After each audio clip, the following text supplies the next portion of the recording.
লিটন কুমার দাসকে ICC champions ট্রফির দলে নির্বাচকরা রাখেননি। নির্বাচক হান্নান সরকার বিপিএল এর বাংলা ধারাভাষ্যে আমার সঙ্গে ধারাভাষ্য করছেন এবং হান্নান সরকারকে আমি ধারাভাষ্যের মাঝে জিজ্ঞেসও করেছিলাম যে কেন লিটন কুমার দাসকে সেই জায়গাটায় বিবেচনা করা হয় নাই।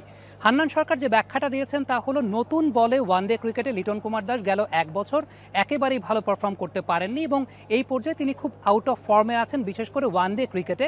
আমরা যদি একটু পরিসংখ্যানের আলোকে বিষয়টা দেখার চেষ্টা করি তাহলে খেয়াল করে দেখা যাবে এই বছরটার আগের বছর অর্থাৎ 2024 সালে লিটন কুমার দাস 1 থেকে 10 ওভারের মধ্যে 5টা ইনিংসে মাত্র 6 রান সংগ্রহ করতে পেরেছেন। 5 ইনিংসের 5 বারই তিনি 1 থেকে 10 ওভারের মধ্যে আউট হয়েছেন এবং এই সময়টাতে তার ব্যাটিং গড়টা মাত্র 1.2। এই জায়গাটার বিবেচনা করেই কিন্তু নির্বাচকরা লিটন কুমার দাসকে রাখেননি এবং হান্নান সরকার সেই কথাটাই আসলে বলছিলেন যে গেল এক বছরে লিটন কুমার দাস নতুন বলের সঙ্গে খুব বেশি পেরে উঠছেন না ওয়ানডে ফরম্যাটে।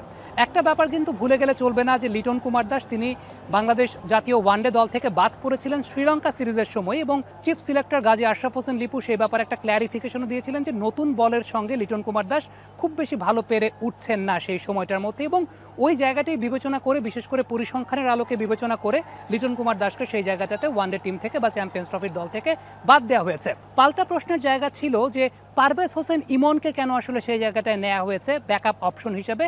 হান্নান সরকার সেই ব্যাপারটার ব্যাখ্যাও দিয়েছেন। ব্যাখ্যাটা এরকম যে পারভেজ হোসেন ইমন যেহেতু একটু অপেক্ষাকৃত জুনিয়র প্লেয়ার, ব্যাকআপ অপশন হিসেবে তিনি যেহেতু দলের সঙ্গে অনেকদিন ধরে আছেন, সিস্টেমের মধ্যে আছেন, ব্যাকআপ অপশন হিসেবে তাকেই সেই জায়গাটা সুইটেবল মনে করেছে নির্বাচক কমিটি।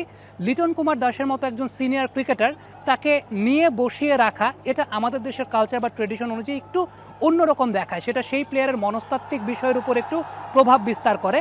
সেই জায়গা থেকেই লিটন কুমার দাসকে অ্যাজ আ ব্যাকআপ অপশন হিসেবে নির্বাচকরা কিন্তু চিন্তা করতে চাননি এবং ওই জায়গাটায় লিটন কুমার দাসের মানসিক দৃষ্টিভঙ্গির জায়গাটা বা মানসিকতার উপর একটা বিরূপ প্রভাব পড়ার জায়গাটার ব্যাপারেই নির্বাচক হান্নান সরকার সেই ব্যাপারটায় আলোকপাত করেছেন। কমেন্ট্রি বক্সে এই ব্যাপারগুলো নিয়েই আসলে মূলত আলোচনা হচ্ছিল এবং সেই জায়গাটাতে দেশের ক্রিকেটে এই মুহূর্তে আলোচনার একটা অন্যতম বড় বিষয়ের জায়গা হচ্ছে লিটন কুমার দাস তিনি চ্যাম্পিয়ন্স ট্রফির দল থেকে বাদ পড়েছেন।